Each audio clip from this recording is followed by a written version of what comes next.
जय हिंद। मैं अजय सिंह स्वागत करता हूं आपका Pick the Fight Civil Service Academy में। दरोगा का टेस्ट सीरीज में ये नेक्स्ट सीरीज हम लोग का है, ठीक है। और जैसा कि आप लोग पता है कि आज 10 तारीख है, ठीक है, और आज बीपीएससी टीचर के एग्ज़ाम है।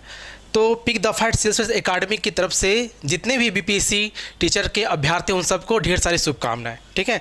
और उनके लिए और बिहार दरोगा के जो विद्यार्थी हैं जो आने वाला 13 दिसंबर एग्ज़ाम है उन सब के लिए 2 लाइन मेरी तरफ से, ठीक है।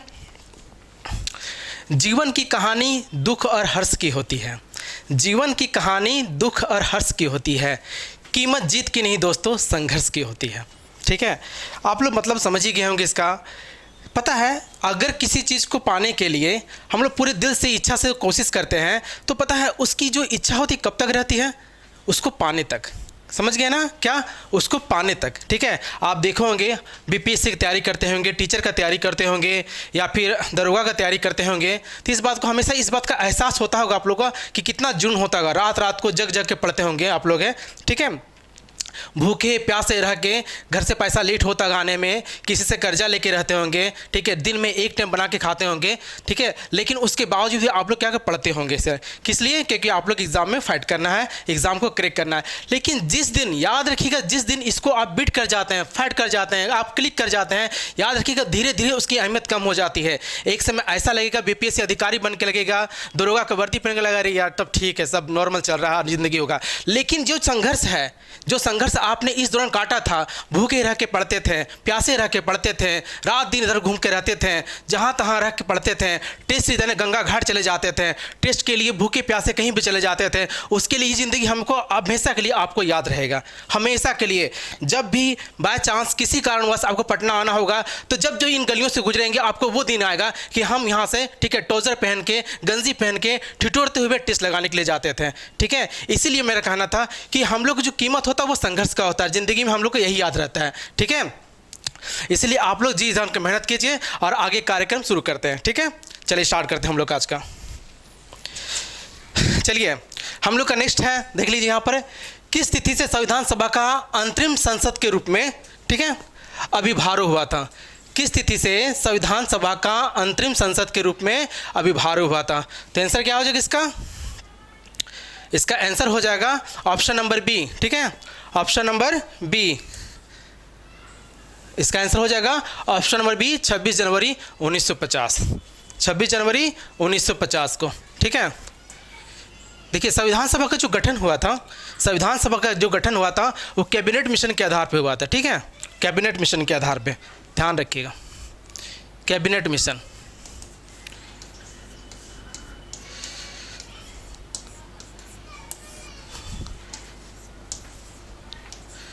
कैबिनेट मिशन के आधार पर संविधान सभा गठन हुआ था। ये कब आया था? 1946 में, ठीक है। इसके सदस्य कौन कौन थे? तो याद रखिए, A V Alexander, A V Alexander,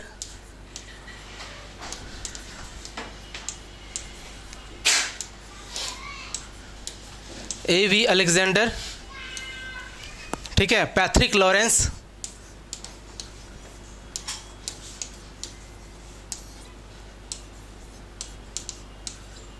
Patrick Lawrence, ठीक है, और स्टोफर्ड क्रिप्स।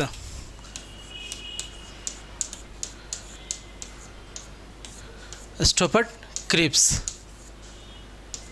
ठीक है। इसके अध्यक्ष थे पैट्रिक लॉरेंस। याद रखिएगा, पूछा जाता है कि कैबिनेट मिशन के अध्यक्ष कौन थे, तो पैट्रिक लॉरेंस थे, याद रखिएगा, ये थे अध्यक्ष,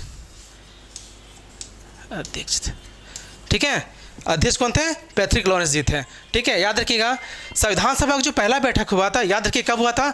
तो 9 दिसंबर 1946 को, ठीक है। पहली बैठक, पहली बैठक कब हुआ था? 9 दिसंबर 1946 को। और इसी दिन सच्चिदानंद सिन्हा को अस्थायी अध्यक्ष चुना गया था। याद रखिएगा, सच्चिदानंद सिन्हा को अस्थायी अध्यक्ष चुना गया था,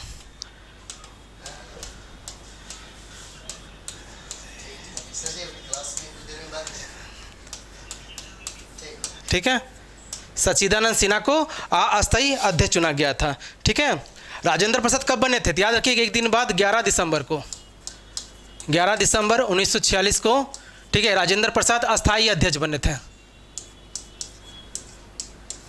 राजेंद्र प्रसाद अस्थाई अध्यक्ष बने थे।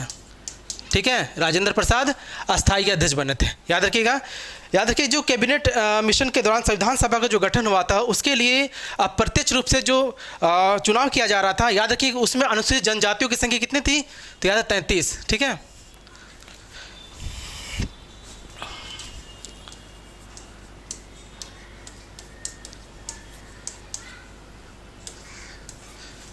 अनुसूचित जनजातियों की संख्या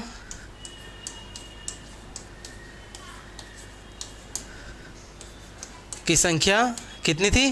33 थी। ठीक है, याद रखिएगा कितनी थी? 33 थी। ठीक है ना। जबकि महिला की संख्या कितनी थी? तो याद रखिए मात्र 15। महिला कितने थे? महिला मात्र 15 थे। महिला कितने थे? तो 15। कितने थे? 15। याद रखिएगा। ठीक है, चलिए नेक्स्ट देखते हैं हम लोग हैं।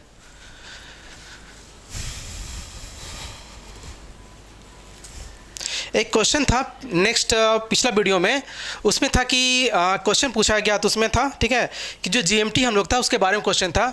तो जो जीएमटी था, ग्रीनविच मीन टाइम, वो किस किस देश से गुजरती है? एक क्वेश्चन में थोड़ा सा मिस्टेक हो गया था, थोड़ा देख लीजिएगा फिर से। जो जीएमटी हम लोग को होता है, ठीक है, वो थोड़ा सा पिछला एपिसोड का है। ठीक है, जीएमटी हम जो बताए थे कि किन किन देश से होकर गुजरती है, ट्रिक बताए थे। ठीक है,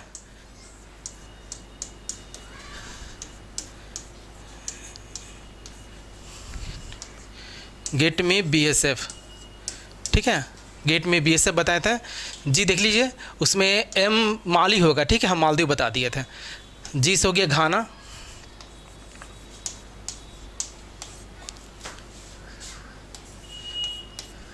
ई से हो गया, ए हो गया यहाँ पर, ए जी ए टी हो गया अल्जीरिया,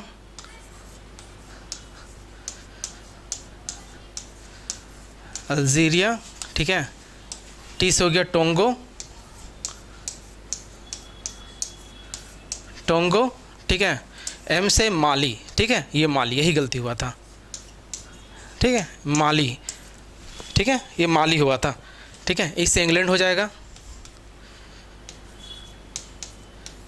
इंग्लैंड।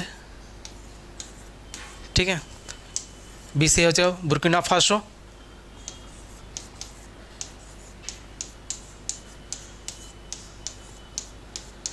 ठीक है, बुर्किना फासो। ठीक है, एस से हो जाएगा स्पेन, स्पेन, और एफ से हो जाएगा फ्रांस। ठीक है, फ्रांस। ठीक है, याद रहेगा, देख लीजिए। ठीक है, गेट मी। ठीक है, बीएसएफ, ये ठीक है, वो जीएमटी लाइन जिस देश से गुजरती है उसके लिए था। ठीक है, चलिए नेक्स्ट देखते हैं हम लोग।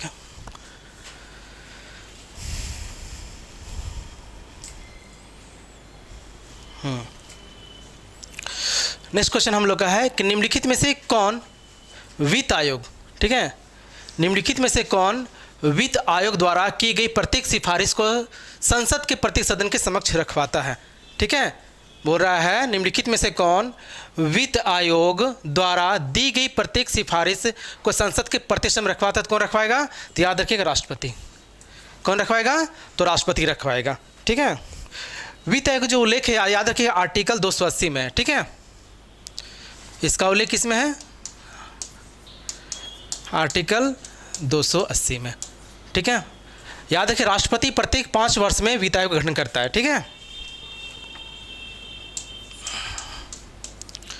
राष्ट्रपति प्रत्येक 5 वर्ष में।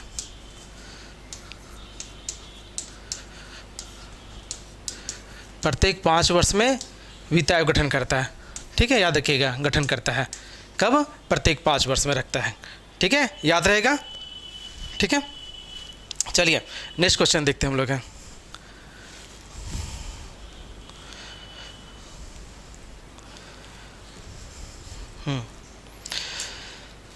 नेक्स्ट क्वेश्चन है कि संविधान की प्रस्तावना सभी भारतीय नागरिकों को निम्न में से कौन सा एक उपलब्ध कराने के लिए वादा नहीं करता है? ठीक है, संविधान की प्रस्तावना सभी भारतीय नागरिकों को निम्न में से कौन सा एक उपलब्ध कराने के लिए वादा नहीं करता है? तो किसके लिए? तो पूजा के लिए। ठीक है, पूजा की समानता के लिए, याद रखिएगा, पूजा की समानता के लिए।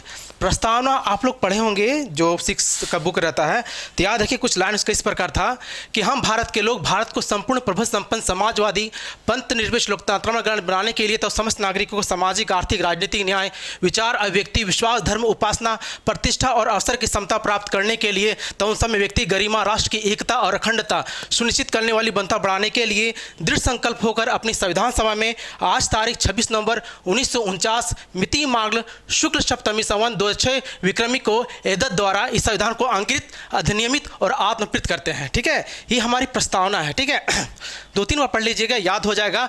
तो उसी संबंधित ये क्या है, हम लोग का क्वेश्चन है। ठीक है, और उसी से क्वेश्चन पूछा गया है कि संविधान की जो प्रस्तावना है भारतीय नागरिकों को निम्न में से कौन सा एक उपलब्ध कराने के लिए वादा नहीं करता है। तो किसके लिए, तो याद रखिएगा पूजा की समानता के लिए। ठीक है, याद रखिएगा जो प्रस्तावना है इसको सबसे पहले किस पेश कब किया गया था, याद रखिएगा संविधान सभा में 13 दिसंबर, ठीक है 13 दिसंबर 1946 को। ठीक है, किसके द्वारा, तो जवाहरलाल नेहरू द्वारा।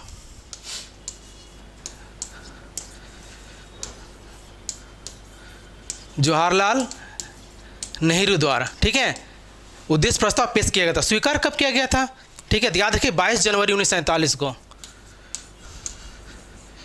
22 जनवरी 1947 को स्वीकार कर लिया गया था। ठीक है, 22 जनवरी 1947 को स्वीकार कर लिया गया था। याद रखिए प्रस्तावना में, ठीक है, संशोधन किया गया था 1900, ठीक है, याद रखिएगा 42वां संविधान संशोधन 1976।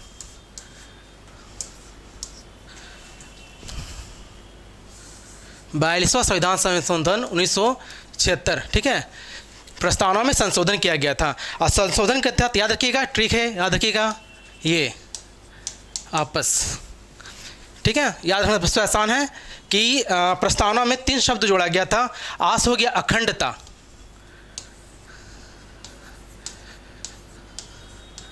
अखंडता, ठीक है, पास हो गया पंथ निरपेक्ष, पंथ निरपेक्ष, पास है पंथ निरपेक्ष, और साथ है समाजवाद, समाजवाद। ठीक है, समाजवाद। 42वां संविधान संशोधन 1976 द्वारा प्रस्तावना जो संशोधन किया गया था, 3 शब्द जोड़ा गया था, आपस जोड़ लीजिएगा। ठीक है, अखंडता पंथ निरपेक्ष और समाजवाद, देख लीजिए। ठीक है, अखंडता पंथ निरपेक्ष और समाजवाद 3 शब्द जोड़ा गया था। इसके अलावा कुछ क्वेश्चन जो प्रस्तावना में पूछा जाता है, बोला जाता है, याद रखिएगा, है ना,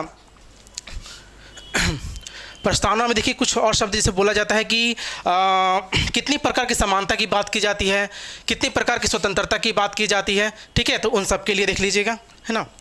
एक ट्रिक है, उसको याद रखिएगा, 2 3 5, 2 3 5। ठीक है ना, इसको सिंपल से कर लीजिएगा सन्स, सन्स, सा अधन सा, सन्स। ठीक है, सन्स, ये याद रखिएगा, 2 3 5 सन्स। अब इसका मतलब क्या है, ठीक है, तो समानता, 2 प्रकार की समानता, समानता, समानता 2 प्रकार की। ठीक है, ना से न्याय, 3 प्रकार की न्याय, न्याय। ठीक है, स्वतंत्रता कितने प्रकार की, तो 5 प्रकार की। कितने प्रकार की, 5 प्रकार की स्वतंत्रता, स्वतंत्रता। ठीक है, याद रखिएगा, है ना। प्रस्तावना में कितनी प्रकार की समानता की बात की गई है, समानता 2 3, याद रखिएगा 2 3 5, है ना। ट्रिक है सन्स, सा न फिर आधा सा। ठीक है ना, तो 2 प्रकार की क्या है, 2 प्रकार की समानता, 3 प्रकार के न्याय और 5 प्रकार की स्वतंत्रता की बात की गई है। किसमें, तो प्रस्तावना में किया गया है, याद रहेगा। ठीक है, चलिए नेक्स्ट क्वेश्चन देखते हैं आज का हम लोग।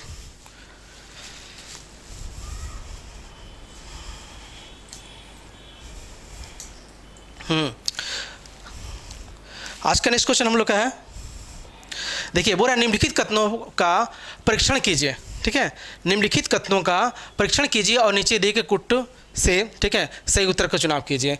बोले संपत्ति का अधिकार अमूल अधिकार नहीं है, सही बात है। संपत्ति का अधिकार क्या है, अमूल अधिकार नहीं है। राज्यसभा एक धन बिल को रोक सकती है, ठीक है, गलत है। भारतीय संविधान की प्रस्तावना में 42वां संशोधन द्वारा धर्मनिरपेक्ष, समाजवाद और अखंडता को जोड़ा गया है, अभी तुरंत बताए थे। ठीक है, ये भी क्या हो जाएगा, सही है। ठीक है, व्यवस्था, उसके बाद संसद के दोनों सदनों में से कोई विवाद लोकसभा अध्यक्ष की व्यवस्था द्वारा सुलझाया जाता है, ये गलत है। ठीक है ना, तो आंसर क्या हो जाएगा, 1 और 3, 1 और 3, ऑप्शन नंबर बी क्या हो जाएगा, ऑप्शन नंबर बी इसका आंसर हो जाएगा। ठीक है ना, देखिए थोड़ा सा इसमें देख लेते हैं हम लोग हैं।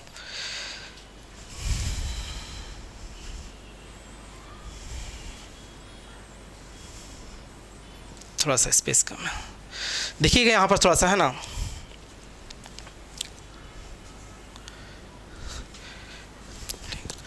याद रखिए 44वां संविधान संशोधन 1978, 44वां संविधान संशोधन 1978 याद रखिएगा। ठीक है, 1978 संपत्ति का अधिकार जो आर्टिकल किस में था, आर्टिकल, ठीक है, 31 और किस में था, तो 19 का F।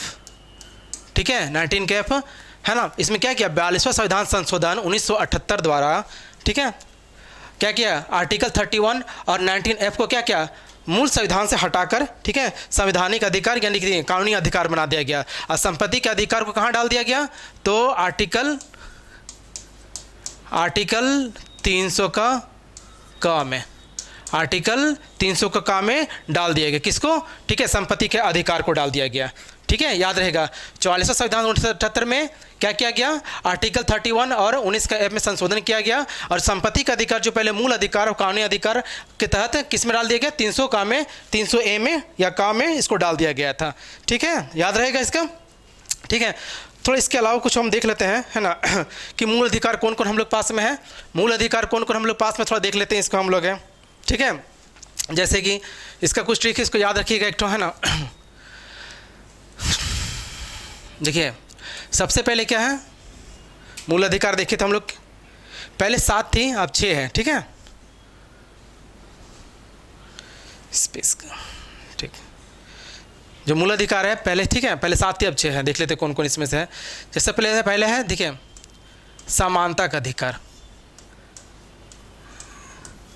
समानता का अधिकार,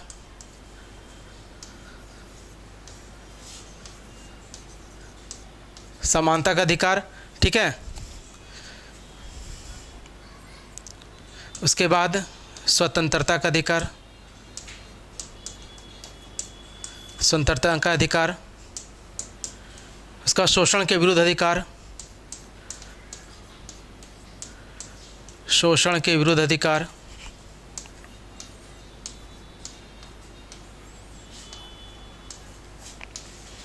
शोषण के विरुद्ध अधिकार, ठीक है। उसके बाद धर्म की स्वतंत्रता,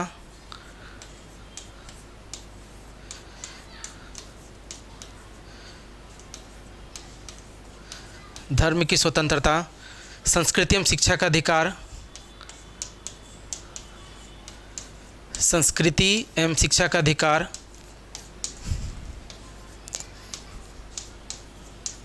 शिक्षा का अधिकार, और लास्ट है संवैधानिक उपचारों का अधिकार।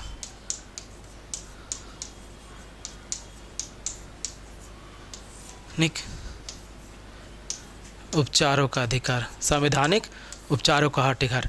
आर्टिकल देखते हैं, ती हो जाएगा, ठीक है, 14 से 18, ठीक, स्वतंत्र अधिकार हो जाएगा 18 से 19 से 22, 19 से 22 स्वतंत्र अधिकार।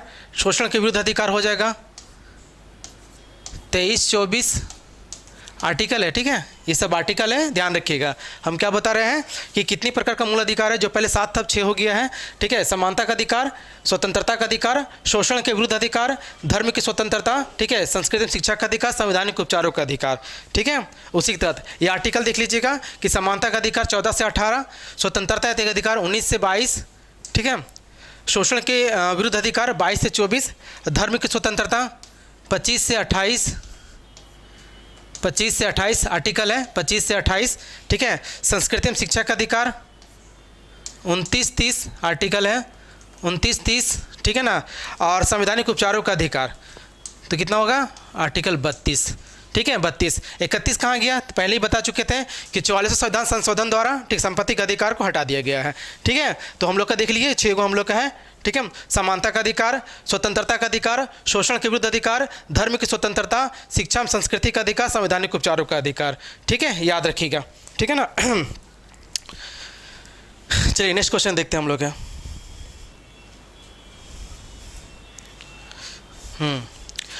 राष्ट्रपति शासन घोषित किया जा सकता है।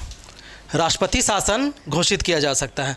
ठीक है, राष्ट्रपति शासन घोषित किया जा सकता है ना। आंसर इसका हो जाएगा सी। आंसर क्या हो जाएगा? सी।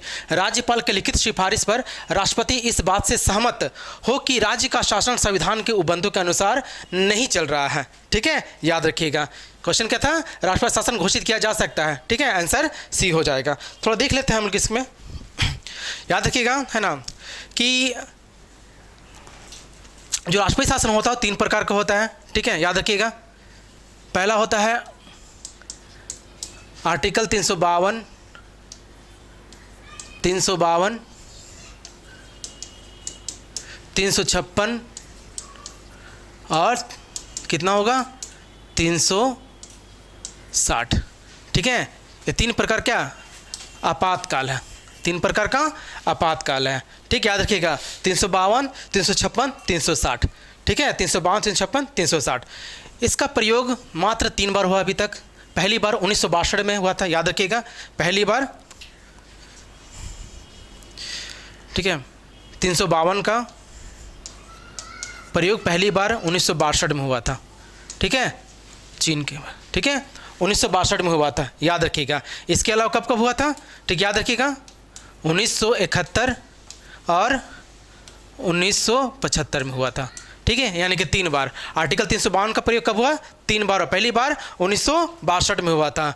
ठीक है, 356 का 110 बार से ज़्यादा हो चुका है, बहुत ज़्यादा, 110 बार ज़्यादा हो गया। ये राज्यों में लगता है जिसका ये क्वेश्चन है। ठीक है, और 360 का प्रयोग एक बार भी नहीं किया गया है। 360 का प्रयोग एक बार भी नहीं किया गया। ठीक है,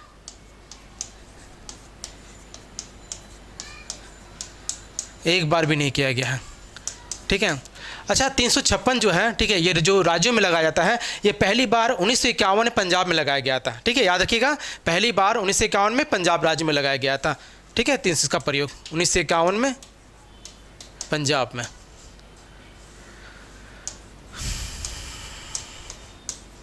पंजाब में इसका प्रयोग किया गया था। ठीक है, राष्ट्रपति शासन का, याद रहेगा। चलिए नेक्स्ट क्वेश्चन देखते हैं।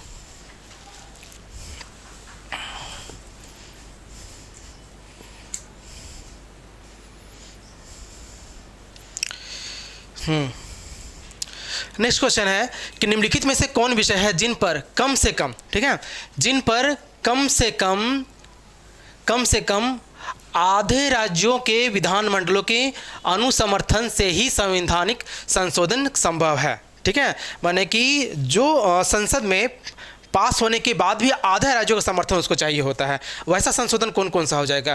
तो राष्ट्रपति का निर्वाचन हो जाएगा, संसद में राज्यों का प्रतिनिधित्व हो जाएगा और 7वीं सूची हो जाएगा। ठीक है, ऑप्शन नंबर ए हो जाएगा। ऑप्शन नंबर ए हो जाएगा, ध्यान रखिएगा यहाँ पर। ठीक है, ठीक है, चलिए देखते इसमें। याद रखिएगा संविधान संशोधन याद रखिएगा दक्षिण अफ्रीका से लिया गया था। सॉरी,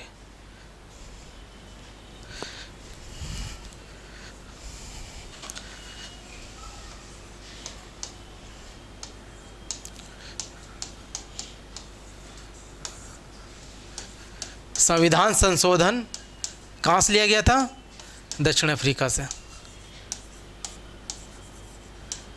दक्षिण अफ्रीका से लिया गया था। कहाँ से? दक्षिण अफ्रीका से लिया गया था। कौन सा आर्टिकल? याद रखिए 368। 368 के तहत संविधान संशोधन किया जा सकता है। 368 के तहत में, ठीक है। कितने प्रकार संशोधन किया जा सकता है? तो 3 प्रकार से, याद रखिएगा। ठीक है, 3 प्रकार से। एक होता है साधारण बहुमत द्वारा, साधारण बहुमत द्वारा, साधारण बहुमत द्वारा,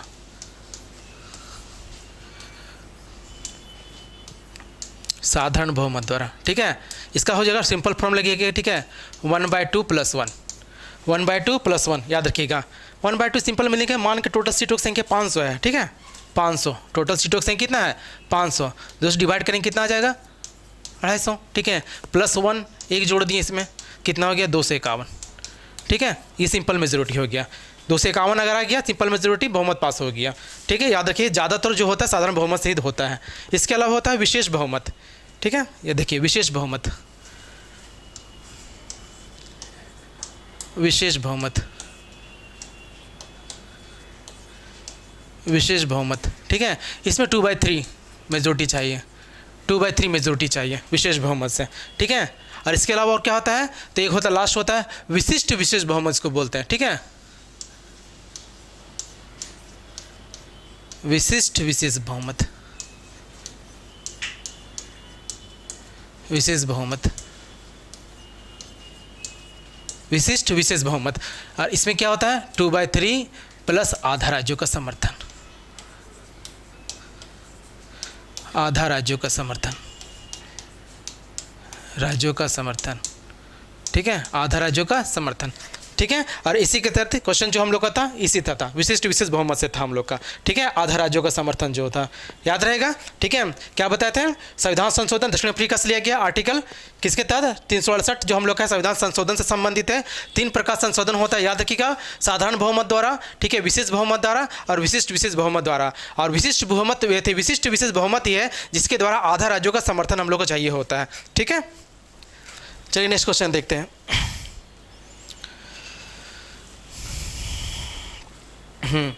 नेक्स्ट क्वेश्चन हम लोग का है कि ध्यानाकर्षण सूचना के प्रावधान ने निम्नलिखित में से किसके क्षेत्र को सीमित करता है, ठीक है।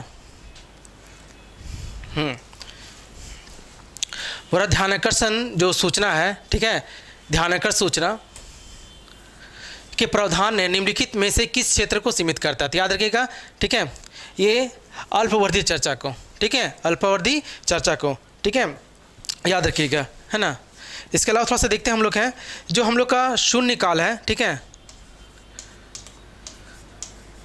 शून्य काल है, इसकी अवधारणा 1962 में आया था, ठीक है, 1962 में आएगा आता है, ठीक है। संसद को जो स्टार्टिंग जो होता है, ठीक है, लोकसभा का शुरुआत का जो 11 बजे से 12 बजे का होता समय होता है वो होता है प्रश्नकाल हम लोग का, प्रश्नकाल, प्रश्नकाल, ठीक है। और 12 बजे से 1 का समय जो होता है, ठीक है, ये होता है शून्यकाल हम लोग का, शून्यकाल होता है, शून्यकाल होता है, ठीक है, शून्यकाल होता है, याद रहेगा, ठीक है। इसके अलावा जो राज्यसभा का बात है तो याद रखिएगा, राज्यसभा में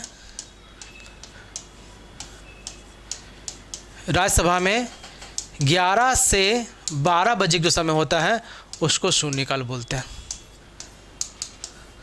ठीक है, ये शून्यकाल होता है, ठीक है, राज्यसभा में, याद रहेगा।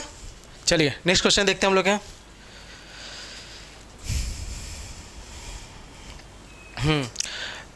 भारतीय अर्थव्यवस्था के, ठीक है, नेक्स्ट क्वेश्चन हम लोग देख लेते हैं यहाँ पर है कि भारतीय अर्थव्यवस्था के उदारीकरण का अग्रदूत किसको कहा जाता है। नो डाउट क्वेश्चन तो पता होगा आप लोग को पहले से इसका, ठीक है, कि भारतीय अर्थव्यवस्था के उदारीकरण का अग्रदूत किसे कहा जाता है, ठीक है, डॉक्टर मनमोहन सिंह को, ठीक है, डॉक्टर मनमोहन सिंह को, ठीक है। याद रखिए ये भारत के आरबीआई के पूर्ण गवर्नर थे, ये आरबीआई के पूर्व गवर्नर, ठीक है, और आर्थिक सलाहकार रहे थे भारत सरकार के, आर्थिक सलाहकार, ठीक है, आप पूर्व प्रधानमंत्री,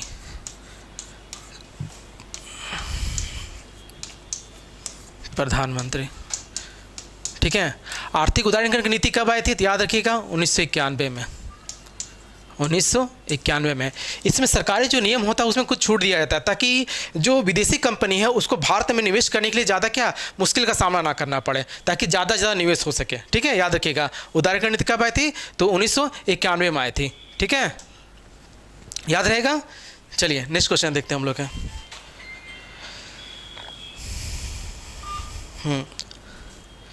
ये मैथ का क्वेश्चन है, आप लोग सॉल्व कर लीजिएगा, ठीक है। इसका सॉल्यूशन डाल दिए हैं, डी नंबर इसका आंसर हो जाएगा, ठीक है। देख लीजिएगा इसका सॉल्यूशन डाल दिए, देख लीजिए आप लोग, ठीक है। ये सॉल्यूशन है, देख लीजिए इसका। नेक्स्ट क्वेश्चन है, यहाँ पर देखते हैं, ठीक है। नेक्स्ट क्वेश्चन हम लोग देखते हैं, यहाँ पर है कि नीति आयोग के संरचना से संबंधित, ठीक है, नीति आयोग के संरचना से संबंधित सत्य कथन पर विचार कीजिए, ठीक है। सत्य कथन पर विचार करना है, ठीक है। तो बोल रहा है कि गवर्निंग काउंसिल के सदस्य सभी मुख्यमंत्री केंद्र शासित प्रदेशों के उपराज्यपाल क्या होते हैं, प्रशासक इसके सदस्य होते हैं, ठीक है ना।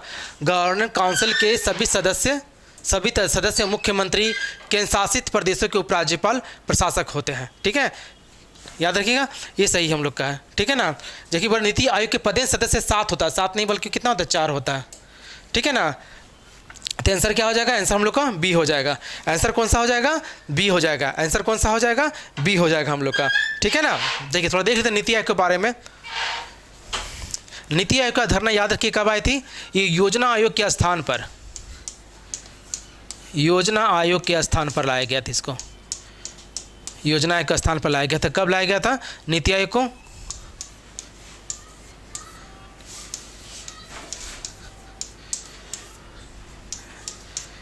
(2015) को। कब आया था, 2015 को, ठीक है। याद रखिए इसका अध्यक्ष स्वयं प्रधानमंत्री होते हैं, अध्यक्ष प्रधानमंत्री होते हैं,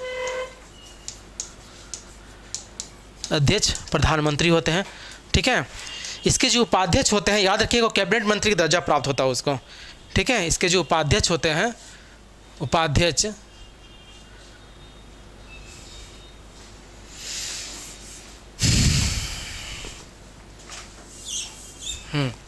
इसके जो उपाध्यक्ष होते हैं, उपाध्यक्ष होते हैं, ठीक है। अभी कौन है उपाध्यक्ष इसका, तो यार Suman Kumar berry, Suman Kumar berry, berry berry, ठीक है ना। इसको कैबिनेट मंत्री का दर्जा प्राप्त होता है, याद रखिएगा, कैबिनेट मंत्री का दर्जा प्राप्त होता है,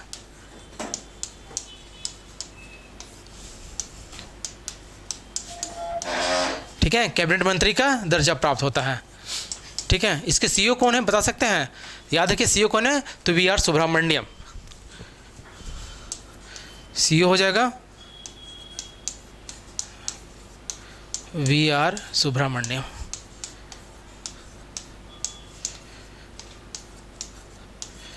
सीईओ कौन हो जाएगा, वी.आर. सुब्रमण्यम हो जाएगा, याद रहेगा। चलिए नेक्स्ट क्वेश्चन देखते हैं हम लोग।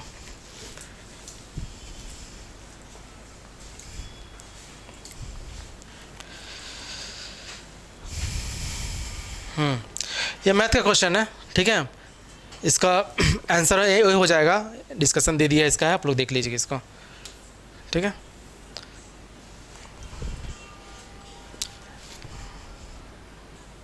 ये डिस्कशन उसका है, आप लोग चाहे स्क्रीनशॉट ले सकते हैं इसको।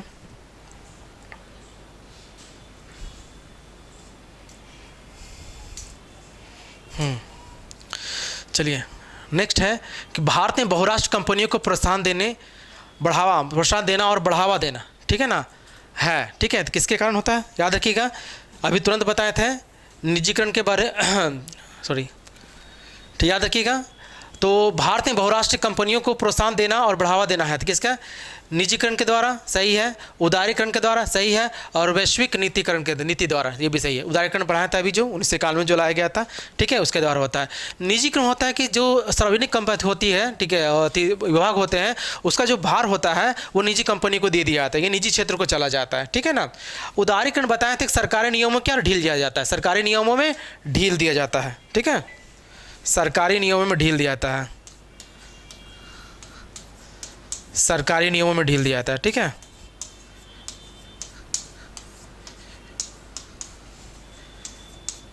ठीक है, याद रख, सरकारी कंपनियों में नियमों में ढील दिया जाता है ताकि किसी कंपनी क्या हो, निवेश करने में ज़्यादा असुविधा की प्रॉब्लम, दिक्कत ना हो, उसको हो जाए, ठीक है। और वैश्वीकरण हो जाएगा, ठीक है, ठीक है, वस्तु और सेवा का, ठीक है, आबाद, ठीक है ना, प्रयोग, वस्तु और सेवा का, ठीक है,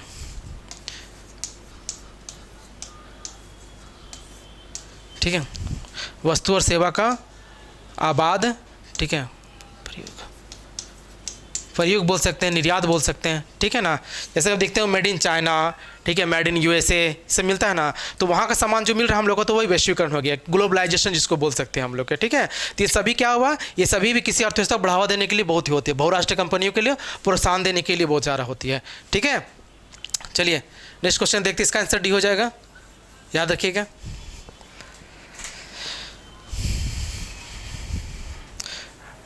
नेक्स्ट हम लोग है कि भारतीय रुपये पूर्णतः, ठीक है, भारतीय रुपया पूर्णतः परिवर्तित है, ठीक है, भारतीय रुपया पूर्णतः परिवर्तित है। तो याद रखिएगा इसका आंसर हो जाएगा ऑप्शन नंबर सी, भुगतान शेष के चालू खाता लेखा समर्थन, ठीक है, ऑप्शन नंबर इसका सी हो जाएगा, ठीक है, भारतीय शेष भुगतान चालू खाता लेखा का समर्थन, रुपये की परिवर्तन, ठीक है। एक कमेटी गठित हुआ, याद रखिए तारपोरा समिति, ठीक है, इसी संबंधित है रुपये की परिवर्तन से, तारपोरा समिति याद रखिएगा, तारपोरा समिति, तारपोरा समिति, ठीक है, इससे संबंधित है। नेक्स्ट क्वेश्चन हम लोग देखते हैं,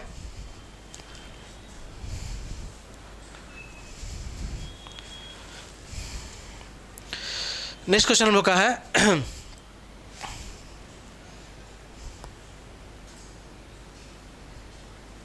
मिलान करना इसमें है, ठीक है।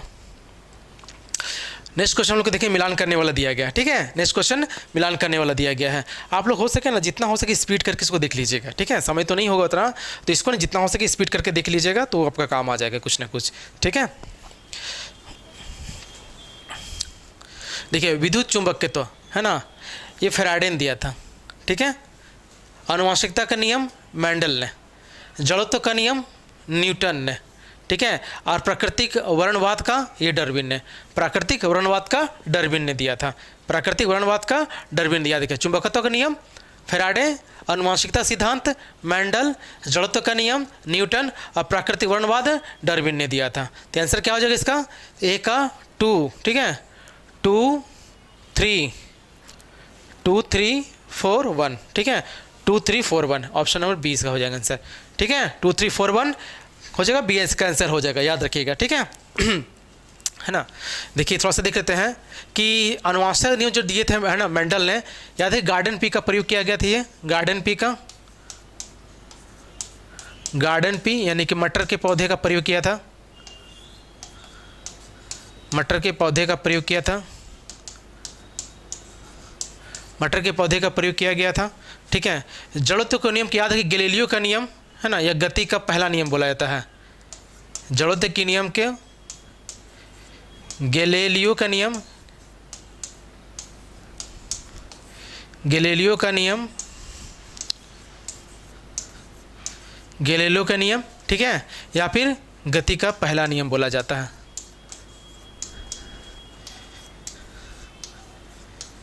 पहला नियम बोला जाता है, ठीक है, याद रखिएगा, ठीक है। चलिए नेक्स्ट क्वेश्चन देखते हैं हम लोग हैं।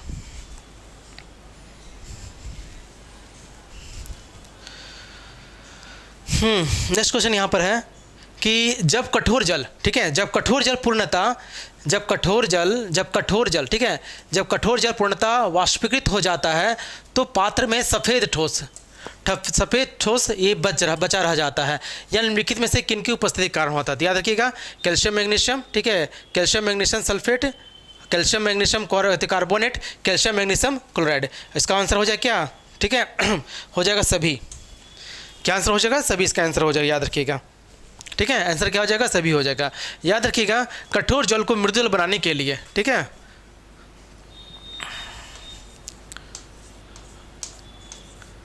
कठोर जल को मृदु जल बनाने के लिए सोडियम कार्बोनेट, सोडियम कार्बोनेट का प्रयोग करते हैं, सोडियम कार्बोनेट का प्रयोग करते हैं, ठीक है, याद रखिएगा। कठोर जल को मृदुल बनाने के लिए सोडियम कार्बोनेट का प्रयोग करते हैं। देखे होंगे कि जिससे झाग उत्पन्न हो जाए, ठीक है, जिससे झाग आसानी से उत्पन्न हो जाएगा, यानी कि सॉफ्ट जल है, ठीक है ना, याद रखिएगा, सॉफ्ट वाटर है, यानी कौन सा है, ठीक है, वो मृदु जल है। और जिससे झाग ना हो, याद रखिए, जिससे झाग ना हो, ठीक है, कितना रगड़िएगा, सिर्फ कितना डालिएगा जिससे झाग नहीं होगा, तो कठोर जल होगी हम लोग का, ठीक है, याद रखिएगा। चलिए नेक्स्ट क्वेश्चन देखते हैं हम लोग।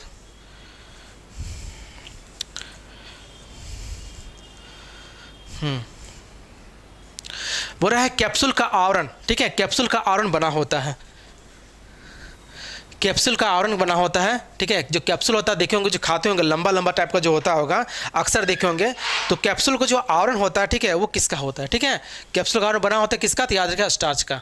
किसका होता है, स्टार्च का बना होता है, ठीक है, याद रखिएगा, ठीक है। जो स्टार्च होता है कैप्सूल का आवरण होता है वो पॉलीसेकेराइड होता है, याद रखिएगा, ठीक है, पॉलीसेकेराइड, पॉलीसेकेराइड, पॉलीसेकेराइड होता है। और ये क्या होता है, प्राकृतिक बहुलक होता है, याद रखिएगा। ये क्या होता है, एक प्राकृतिक बहुलक होता है। क्या होता है, एक प्राकृतिक बहुलक होता है, बहुलक होता है, ठीक है, प्राकृतिक बहुलक होता होगा, ठीक है, याद रखिएगा। आप होगा छोड़ बड़ा रंग बिरंगी, बड़ा देखने बड़ा सुंदर लगता होगा, इतना कैप्सूल होता है, उसको जो पहाड़ी आवरण उसके बारे में बताया जा रहा है, ठीक है, याद रखिएगा। चलिए नेक्स्ट क्वेश्चन देखते हैं हम लोग हैं। नेक्स्ट क्वेश्चन है कि वैद्युत अपघटन, ठीक है, वैद्युत अपघटन में ऑक्सीकरण होता है, ठीक है, ऑक्सीकरण होता है तो किस में होता है, तो याद रखिएगा एनोड में होता है, एनोड में, ठीक है, ऑक्सीकरण होता है एनोड में, ठीक है ना। थैंक यू सर, एक मिनट।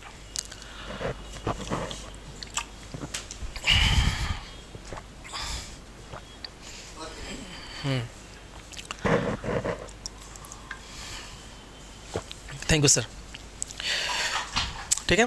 तो वैद्युत अपघटन ऑक्सीकरण क्या होता है, एनोड पर होता है, ठीक है, याद रखिएगा। किस पे होता है, तो एनोड पर होता है। कुछ देख लीजिएगा, है ना, एनोड होता है ना, ठीक है, ये ऋणात्मक होता है, ठीक है, ऋणात्मक होता है, ऋणात्मक, ठीक है, यानी कि ये क्या होता है, सॉरी, ये धनात्मक होता है, सॉरी, एनोड होता है धनात्मक, धनात्मक, ठीक है ना, यानी कि प्लस चार्ज। एनोड क्या होता है, प्लस चार्ज होता है, धनात्मक होता है, ठीक है। कैथोड, इसके अलावा कैथोड, कैथोड, ठीक है, ये ऋणात्मक चार्ज होता है, इसमें ऋणात्मक चार्ज होता है, ठीक है, याद रखिएगा। तो ऑक्सीकरण होता है एनोड पे, ठीक है, याद रखिए ऑक्सीकरण। और अवकरण किस में होगा, ठीक है, जिस रिडक्शन बोलते हैं, अवकरण होगा कैथोड पे, अवकरण, ठीक है, अवकरण किस पे होगा, कैथोड पे हो जाएगा, ठीक है, याद रहेगा। चलिए नेक्स्ट क्वेश्चन देखते हैं हम लोग आज का।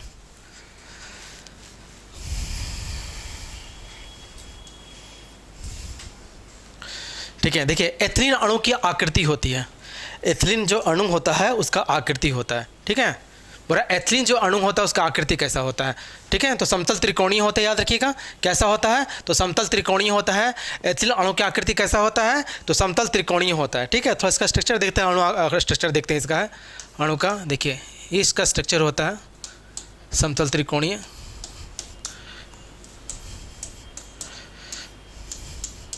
ठीक है, याद रखिएगा, है ना। एथिलीन अणु की जो अणु आकृति होती है इस प्रकार की होती है, याद रखिएगा। इसके अलावा कि जो एथिलीन होता है एकमात्र हार्मोन है, ठीक है, जो गैसीय अवस्था में पाया जाता है, ठीक है,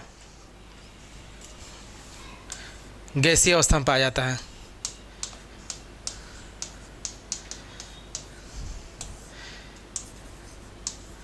गैसीय अवस्था में पाया जाता है, याद रखिएगा, ठीक है। एथिलीन जो इसका प्रयोग देखिएगा, है ना, ये फलों को पकाने में काम आता है, फलों को पकाने में काम आता है। एथिलीन का प्रयोग कैसे करते हैं, फलों को पकाने में काम आता है। साथ ही साथ, ठीक है, इसका प्रयोग से मादा पुष्पों की संख्या में वृद्धि होती है, याद रखिएगा, इसके प्रयोग से मादा पुष्पों की संख्या में वृद्धि होती है, ठीक है, मादा पुष्पों की संख्या में वृद्धि होती है, पुष्पों की संख्या में वृद्धि होती है, मादा पुष्पों की संख्या में क्या होता है, वृद्धि होता है, ठीक है, एथिलीन से, ठीक है, याद रहेगा। चलिए नेक्स्ट क्वेश्चन देखते हैं हम लोग।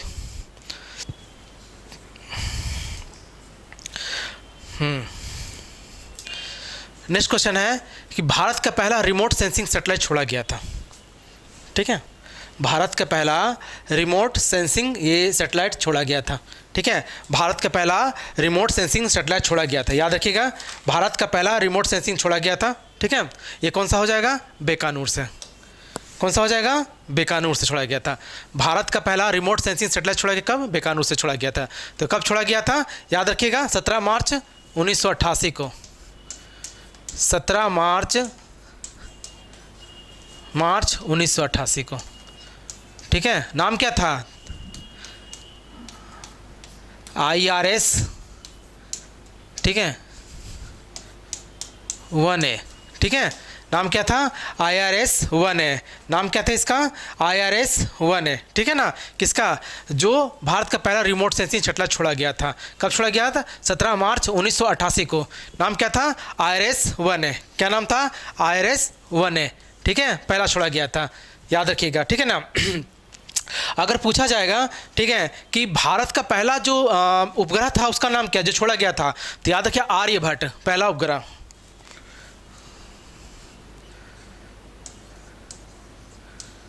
पहला उपग्रह, पहला उपग्रह, ठीक है, आर्यभट्ट, भारत का आर्यभट्ट, ठीक है, कब छोड़ा गया था, 1975 में, 1975 में, कब छोड़ा गया था, तो 1975 में छोड़ा गया था, ठीक है ना, किसके सहयोग से, तो रूस के सहयोग से, उसमें रूस USSR हुआ करता था, ठीक है, USSR के सहयोग से, संयुक्त राष्ट्र संघ के सहयोग से, ठीक है, संयुक्त राष्ट्र सहयोग के संघ से, ठीक है, याद रखिएगा, याद रखिएगा। अगर पूछा जाएगा तो विश्व का पहला सैटेलाइट छोड़ा गया था कौन था, विश्व का पहला सैटेलाइट, याद रखिए स्पुतनिक 1, विश्व का पहला सैटेलाइट, विश्व का पहला सैटेलाइट, पहला सैटेलाइट या उपग्रह, उपग्रह स्पुतनिक 1, स्पुतनिक 1, स्पुतनिक 1, नाम से पता चल गया होगा, ठीक है, नाम से पता चल गया होगा, ठीक है, कहाँ होगा ये, तो रूस के द्वारा छोड़ा गया था, रूस के द्वारा, ठीक है, 1957 में स्पुतनिक 1, ठीक है, याद रहेगा। चलिए नेक्स्ट क्वेश्चन देखते हैं हम लोग यहाँ।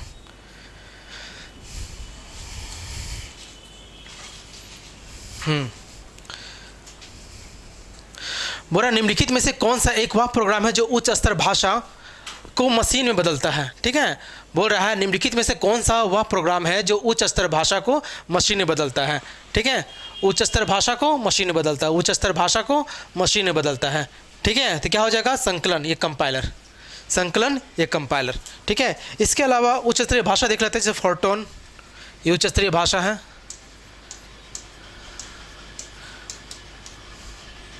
फोर्टोन, पास्कल, पास्कल, ठीक है, लोगो, लोगो, ये क्या है, उच्च स्तरीय भाषा, ये सब हो गया, ठीक है, ये सब क्या है, उच्च स्तरीय भाषा, ये सब है, ठीक है, याद रहेगा। चलिए नेक्स्ट क्वेश्चन देखते हैं हम लोग हैं।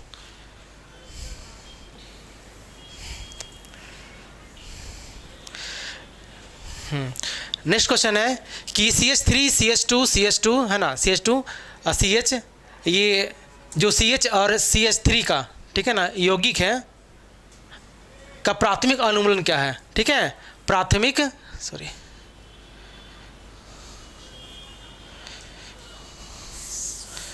ठीक है, ये प्राथमिक अनुकूलन क्या है, तो याद रखिएगा ट्विन, क्या हो जाएगा, ट्विन हो जाएगा, ठीक है ना। कुछ देखते हैं, छोटा मोटा चीज़ देख लेते हैं, थोड़ा सा देख लेते हैं, एक ट्रिक याद रखिएगा, आप लोग तो याद ही होगा, देख लीजिए,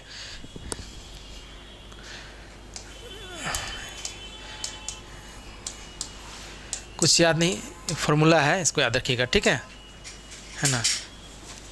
देखिए अल्केन, इसे +2 -2, ठीक, अल्केन,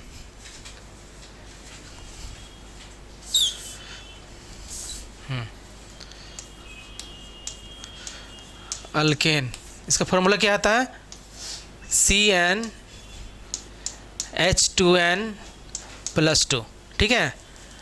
अल्काइन का अल्काइन, ठीक है, इसका होगा CnH2n-2, ठीक है।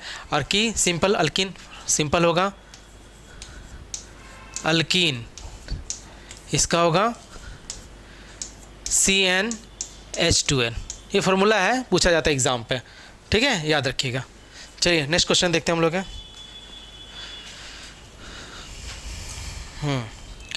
रडार का प्रयोग रडार का प्रयोग किया जाता है, ठीक है। बोरा रडार का प्रयोग किया जाता है, ठीक है, प्रकाश तरंगों द्वारा वस्तु का पता लगाने के लिए, ध्वनि तरंगों का परिवर्तित करके वस्तु का पता लगाने के लिए, रेडियो तरंगों द्वारा वस्तुओं की उपस्थिति तथा अवस्था ज्ञात लगाने के लिए, ठीक है। तो ऑप्शन नंबर क्या हो जाएगा, इसका सी हो जाएगा हम लोग, ठीक है। क्या हो जाएगा, ऑप्शन सी हो जाएगा, ठीक है, याद रखिएगा, ठीक है। ऊपर रडार नीचे सोनार, ठीक है, याद रखिएगा, ऊपर रडार नीचे सोनार मतलब क्या है कि जब हवा की बात किया जाएगा तो रडार का प्रयोग किया गया, जब नीचे यानी समुद्र का बात किया सोनार का प्रयोग है। दोनों का क्या कहता है, काम एक ही है, ठीक है, वस्तुओं का पता लगाना, ठीक है, याद रखिएगा। और ऊपर में वस्तु तो मिलेगा नहीं तो क्या मिलेगा, हवाई जहाज, जेट विमान, ये सब है, तो उसके पता लगाने के लिए प्रयोग किया जाता है, ठीक है, याद रखिएगा। रडार का फुल फॉर्म लिखिएगा, है ना।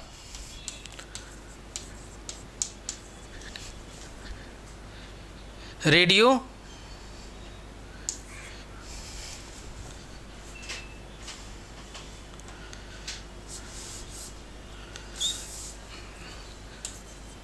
डिटेक्शन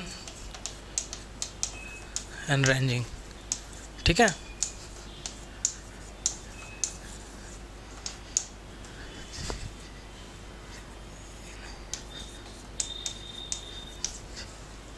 ठीक है, याद रखिएगा, ये रडार का फुल फॉर्म होता है, ठीक है। सोनार का याद रखिएगा, सोनार का प्रयोग समुद्र में किया जाता है। सोनार समुद्र वस्तु ज्ञात करने के लिए, समुद्र में वस्तुओं को ज्ञात करने के लिए या वस्तुओं का पता लगाने के लिए, वस्तु का पता लगाने के लिए, ठीक है, याद रखिएगा। इसमें किसका प्रयोग किया जाता है, याद रखिएगा, ठीक है, पराश्रव्य तरंग का, श्रव्य तरंगों का प्रयोग किया जाता है, तरंगों का प्रयोग किया जाता है, जिसका हर्ट्ज कितना होता है, 20,000 से ज़्यादा, ठीक है, 20,000 ज़्यादा हर्ट्ज का प्रयोग किया जाता है सोनार में, याद रखिएगा, ठीक है, किसी वस्तु का पता लगाने के लिए, याद रहेगा। चलिए नेक्स्ट क्वेश्चन देखते हैं। नेक्स्ट क्वेश्चन है कि निम्नलिखित में से कौन सा तत्व मनुष्य में प्राकृतिक रूप से नहीं होता है, ठीक है। बोला निम्नलिखित में से कौन सा तत्व मनुष्य प्राकृतिक रूप से नहीं होता है, ठीक है। तो याद रखिए शीशा हो जाएगा, ठीक है, शीशा, ठीक है, याद रखिएगा। बोल रहा है निम्नलिखित में से कौन सा तत्व मनुष्य प्राकृतिक रूप से नहीं होता है, तो शीशा इसका आंसर हो जाएगा, ठीक है। याद रखिए शीशा से मानसिक और शारीरिक विकृति होता है, ठीक है, मानसिक और शारीरिक विकृति,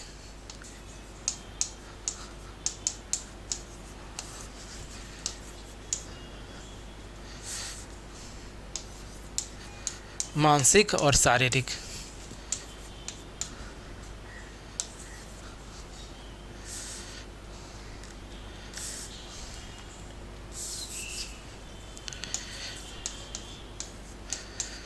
मानसिक और शारीरिक, ठीक है,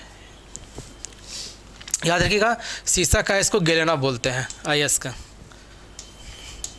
शीशा के आयस को क्या बोलते हैं, गेलेना, ठीक है, याद रखिएगा। चलिए नेक्स्ट क्वेश्चन देखते हैं हम लोग।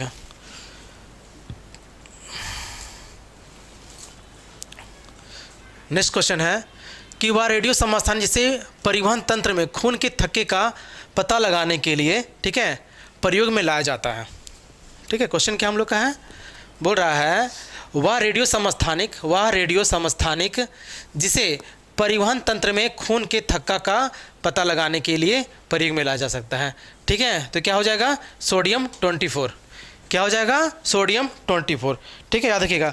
खून को थक्का जमाने के लिए और कोई स्थित, याद रखिएगा, पोटेशियम, ठीक है, पोटेशियम, थोम्ब्रिन,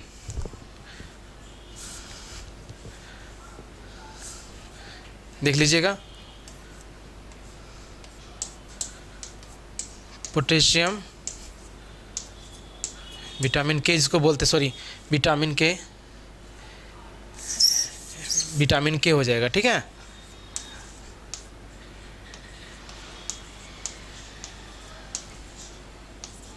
विटामिन के, ठीक है। थॉम्ब्रिन,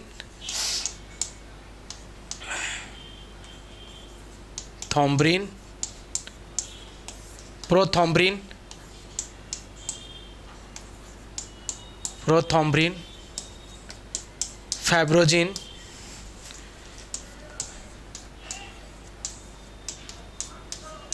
फाइब्रोजिन, ठीक है। इन सब का प्रयोग क्या, खून का थक्का जमाने के लिए किया जाता है। अच्छा, शरीर के अंदर जो ब्लड है उसको भी जम जाना चाहिए ना, लेकिन वो नहीं जमता है। रीज़न क्या है, तो याद रखिए हिपेरिन की वजह से शरीर में जो ब्लड है वो नहीं जमता है, ठीक है, याद रखिएगा। शरीर के अंदर, शरीर के अंदर, ठीक है, अंदर, ठीक है, ब्लड को जो जमने नहीं देता, याद रखिएगा, जो जमने नहीं देता तो क्या हो जाए, हिपेरिन, हिपेरिन, हिपेरिन, ठीक है, याद रखिएगा, है ना। शरीर के अंदर जो ब्लड को नहीं जमाता है हिपेरिन, और जो बाहर ब्लड निकल उसको जमाता कौन कौन है, तो विटामिन के, है ना, थॉम्ब्रिन, प्रोथॉम्ब्रिन और फाइब्रोजिन, ये सब क्या है, जो ब्लड निकलता है, जो कहीं कट जाता है, वो दिखते कट या छिल जाता है, तो किसकी वजह से उसको थक्का जमाता है, तो इन सब तत्वों को थक्का उसको जमा जाता है। जबकि ब्लड के अंदर, है ना, जो हम लोग का ब्लड नहीं जमता है, ठीक है, तो याद रखिए किसकी वजह से, तो याद रखिए हिपेरिन की वजह से, ठीक है। चलिए नेक्स्ट क्वेश्चन देखते हैं हम लोग।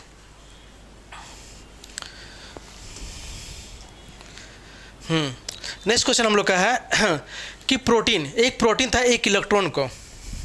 नेक्स्ट क्वेश्चन हम लोग का है कि एक प्रोटीन, ठीक है, था एक इलेक्ट्रॉन को जिनका वेग एक समान है, ठीक है, एक चुंबकीय क्षेत्र से होकर ले जाया जाता था। इस संदर्भ में निम्नलिखित कथनों में से कौन सा कथन सत्य है, ठीक है। इसका 2-3 मांगे,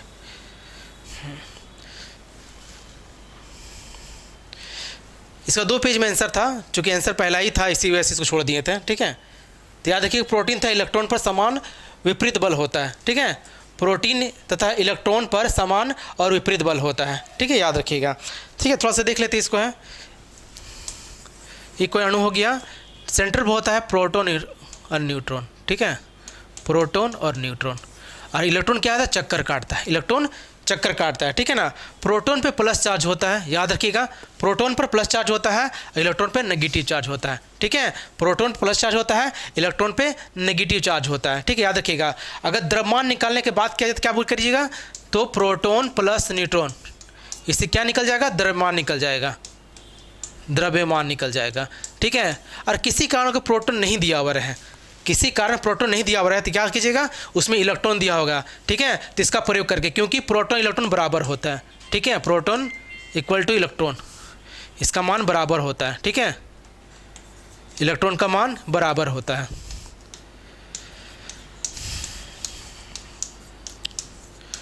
प्रोटॉन इलेक्ट्रॉन का मान क्या होता है, बराबर होता है, ठीक है, इससे आसानी से निकल जाएगा, ठीक है। बोले किसी भी अणु का द्रव्यमान निकालने के लिए बोला निकल जाएगा, प्रोटॉन दिया हुआ रहेगा, ठीक है, न्यूट्रॉन दिया हुआ रहेगा या इलेक्ट्रॉन दिया हुआ रहेगा, कभी कभी तीनों दे दिया जाता है, ठीक है, लिखा रहेगा प्रोटॉन 2, न्यूट्रॉन 2, ठीक है, इलेक्ट्रॉन ये 2 द्रव्यमान निकालने के लिए बोला, तो इसका प्रयोग कर लेंगे हम लोग, करेंगे इसका प्रयोग ना, तो कितना हो जाएगा, 2 + 2 4 हो जाएगा। कभी कोई प्रोटॉन नहीं दिया हो रहेगा, दिया क्या रहेगा, इलेक्ट्रॉन 2 और न्यूट्रॉन 2, ठीक है ना, और निकालने के लिए बोला जाएगा, ठीक है। तो हम लोग तो पढ़ चुके होंगे कैसा कि द्रव्यमान निकालने के क्या करना पड़ता है, तो प्रोटॉन न्यूट्रॉन के क्या जोड़ दिया जाता है, ठीक है। क्योंकि प्रोटॉन नहीं दिया रहेगा तो क्या करेंगे, इलेक्ट्रॉन का यूज़ करें, क्योंकि इलेक्ट्रॉन और प्रोटॉन का मान क्या होता है, बराबर होता है। तो क्या हमारा आंसर यहाँ हो जाएगा, 2 + 2 4, समझ गए। चलिए नेक्स्ट क्वेश्चन देखते हैं हम लोग।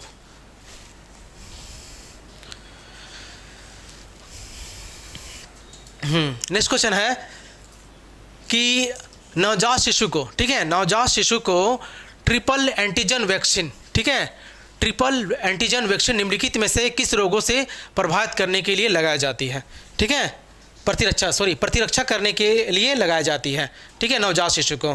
तो कौन कौन सा होता है, याद रखिएगा, डीपीटी का टीका लगाया जाता है, डीपीटी का, ठीक है, इसका हो गया diphtheria, diphtheria, diphtheria, pertussis, pertussis, काली खांसी भी इसी को बोलते हैं, काली खांसी, ठीक है। टेटनस, टेटनस, इसको लोकजार ही बोलते हैं हम लोग हैं। धनुषकोटी है लोकजार, ठीक है। धनुषकोटी या लोकजार, लोकजार, ठीक है। याद रखिएगा कौन कौन सा, डिप्थीरिया, पिटिस यानी काली खांसी और टेटनस। कहाँ आंसर है, ठीक है। कुकुर खांसी दे दिया, वही है टेटनस और डिप्थीरिया। हो जाएगा, कौन सा हो जाएगा आंसर, बी आंसर। याद रहेगा, डीपीटी का टीका लगाया जाता है 3 बीमारी की रक्षा के लिए, किसके लिए, तो खांसी, काली खांसी, कुकुर खांसी, टेटनस, डिप्थीरिया, डीपीटी का टीका। याद रखिएगा, पूछता है इसमें डीपीटी में पी का क्या मतलब है, तो याद रखिए पर्ट्यूसिस। डी का मन क्या होता है, तो पर्ट्यूसिस होता है, ठीक है। याद रहेगा। चलिए नेक्स्ट क्वेश्चन देखते हैं हम लोग हैं।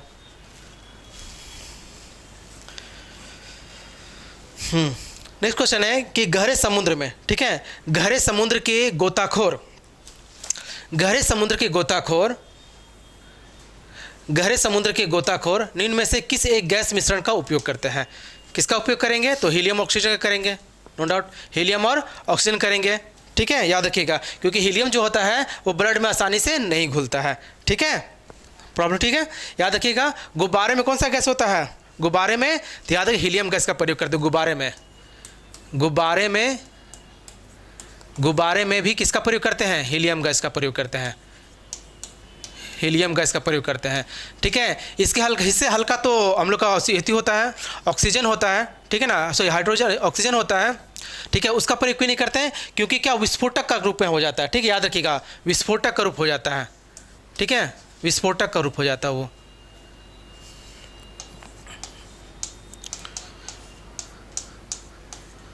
विस्फोटक बन जाता है, ठीक है। इसलिए क्या करते हैं हम लोग ना, ऑक्सीजन का प्रयोग नहीं करते हैं गुब्बारे में। कभी कभी देखिए हम लोग बर्थडे में जो बैलून वगैरह होता होगा, है ना, बर्थडे में जो बैलून वगैरह होता है सजा के सबको रखा रहता, और जैसे ही माचिस की तीली लगाई जाती मोमबत्ती में, और उसके जो ताप होता है उससे क्या होता है, गुब्बारा फट जाता है। वजह क्या होता है, उसमें ऑक्सीजन गैस भरा होता है, ठीक है ना। इसी उसकी वजह से, इसके ऑक्सीजन की वजह से कौन सा गैस का प्रयोग किया जाता है, तो हीलियम गैस का प्रयोग किया जाता है, ठीक है, उसमें भी याद रखिएगा, ठीक है। नेक्स्ट क्वेश्चन देखते हैं हम लोग हैं।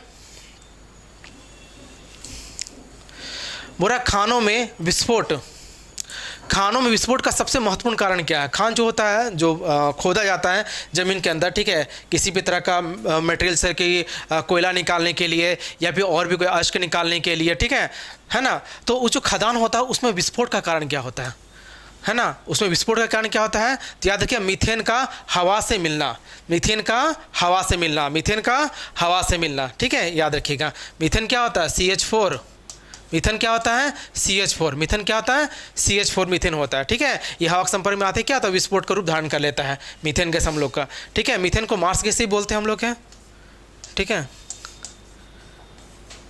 मार्स गैस ही बोलते हैं इसको,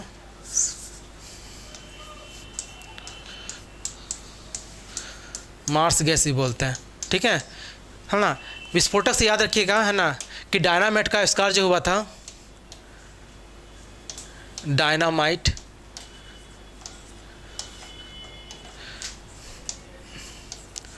(1876) में, सॉरी डेट इसको कंफ्यूज है, यह देखिए अल्फ्रेड नोबल द्वारा, अल्फ्रेड नोबल द्वारा, नोबल द्वारा, ठीक है, अल्फ्रेड नोबल द्वारा में इसका आविष्कार किया गया था। अब मीथेन किन की जगहों से और रिसाव होता है, तो याद रखिएगा चावल का खेत से, यानी धान का खेत से, धान के खेत से, ठीक है, खेत से, धान के खेत से, ठीक है, मीथेन के साथ स्राव होता है मीथेन। इसके अलावा, ठीक है ना, जो पशु होते हैं उसके जुगाली से, जो गांव में रहते होंगे उसको देखते होंगे, गांव में जो पशु होते हैं जैसे बैल हो गया, गाय हो गया, उसके जुगाली हो तो उससे मीथेन गैस निकलता है, याद रखिएगा, है ना, पशुओं के जुगाली से, पशुओं के जुगाली से, जुगाली से, ठीक है ना। कुछ इसका अच्छा प्रयोग भी होता है, तो याद रखिए बायोगैस में इसका प्रयोग किया जाता है, ठीक है, बायोगैस में, बायोगैस में मीथेन, बायोगैस में मीथेन का प्रयोग होता है। ठीक है, याद रखिएगा, बायोगैस में मीथेन का प्रयोग होता है। ठीक है, चलिए नेक्स्ट क्वेश्चन देखते हैं हम लोग हैं। बोलता भारहीनता में जल को किस विधि द्वारा गर्म किया जाता है। ठीक है, भारहीनता में किस विधि द्वारा, भारहीनता में, ठीक है, भारहीनता में जल को किस विधि द्वारा गर्म किया जाता है भारहीनता में।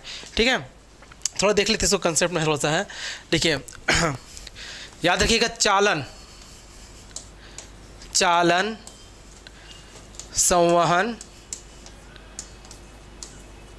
संवहन और विकिरण, विकिरण, विकिरण। ठीक है, ऊष्मा का स्थानांतरण इन 3 विधि से होता है। ठीक है, चालन, ठीक है, संवहन, विकिरण। ठीक है, याद रखिएगा। चालन, चालन देखते हैं, है ना, ये धातु में प्रयोग होता है। ठीक है, धातु में कभी देखते हो कि कलछुल चढ़ाते होंगे हम लोग, ठीक है, खाना बनाते समय चावल में। ठीक है, और उसके अलावा देखते होंगे कलछुल को छोड़ दीजिए आप। ठीक है, उसको थोड़ा देर बाद छूइएगा, उसको देखिएगा, आपको पता चल जाएगा। ठीक है, तो किस विधि द्वारा कलछुल गर्म हो गया या छुलनी गर्म हो गया, तो चालन विधि द्वारा। ठीक है, क्योंकि क्या होता है उसमें, क्या होता है, ऊष्मा जो होती है धीरे धीरे बिना स्थान परिवर्तन किए हुए अणुओं का क्या होता है, वो एक जगह से दूसरी जगह स्थानांतरित हो जाती है। ये चालन विधि द्वारा हम लोग होता है। ठीक है, याद रखिएगा, ये कहाँ होता है, धातु में होता है। ठीक है, संवहन में, संवहन ये मुख्यतः, ठीक है, गैस और जल में होता है। याद रखिए, संवहन गैस और जल में होता है। ठीक है, इसमें क्या होता है ना कि एक जगह जो अणु जो होता है वो गर्म होता है, वो नीचे है ना, वो ऊपर चली जाती है। ठीक है, और जो ठंडी होती है वो नीचे आ जाती है। ठीक है, यानी कि क्या होता है, अणुओं का स्थानांतरण होता रहता है, इससे साइक्लिक बनता है। ठीक है, इस तरह करके क्या होता है, साइक्लिंग बन जाता है। ठीक है ना, यानी कि जो गर्म हुई क्या ऊपर चली जाती है और ऊपर ठंडी नीचे चले आती है। तो इससे क्या होता है, संवहन विधि द्वारा क्या होता है, हम लोग का ऊष्मा का स्थानांतरण होता है। जैसे कि पानी का गर्म होना, ठीक है, पानी का गर्म होना, पानी का गर्म होना, ठीक है, पानी गर्म होना। ठीक है, वायुमंडल का गर्म होना, हम लोग का वायुमंडल, वायुमंडल, वायुमंडल गर्म होना, किसका, वायुमंडल गर्म होता है। इन दोनों चीज़ में एक चीज़ कॉमन है, याद रखिएगा, दोनों चीज़ में कॉमन है कि इन सबको माध्यम की आवश्यकता होती है ऊष्मा का स्थानांतरण के लिए। ठीक है, माध्यम की आवश्यकता, माध्यम की आवश्यकता हो सकती है। ठीक है ना, माध्यम की आवश्यकता होती है। जबकि अगर क्वेश्चन पूछा जाए कि अगर ऐसा ही बात है तो सूर्य की रोशनी हमें कैसे मिलती है, बीच में तो माध्यम नहीं है, तब विकिरण विधि द्वारा हमें ऊष्मा प्राप्ति होती है। याद रखिएगा, सूर्य की रोशनी विकिरण विधि द्वारा प्राप्त होती है। ठीक है, याद रखिएगा, सूर्य की रोशनी, सूर्य की रोशनी, रोशनी किसके द्वारा, विकिरण द्वारा प्राप्त होती है। किसके द्वारा, विकिरण विधि सूर्य की रोशनी हम लोग को प्राप्त होती है। ठीक, याद रखिएगा। एक क्वेश्चन पूछा जाता है कि पृथ्वी का वायुमंडल गर्म होना किस विधि द्वारा, तो याद रखिए, संवहन विधि द्वारा। वायुमंडल संवहन विधि द्वारा। पृथ्वी का गर्म होना, पृथ्वी गर्म होना तो विकिरण विधि द्वारा, पृथ्वी का गर्म होना, याद रखिए। ठीक है, पृथ्वी का गर्म होना तो कौन सा, विकिरण विधि द्वारा, याद रहेगा, विकिरण विधि द्वारा। अब पूछा जा रहा है कि भारहीनता में जल, भार नहीं है तो किस विधि द्वारा, ठीक है, विकिरण विधि द्वारा। तो चल गया। ठीक है, ये लास्ट क्वेश्चन था हम लोग का आज का। ठीक है, नेक्स्ट क्वेश्चन, नेक्स्ट जो सीरीज होगा वो नेक्स्ट एपिसोड में हम लोग मिल जाएगा। ठीक है ना, आज के लिए धन्यवाद, जय हिंद।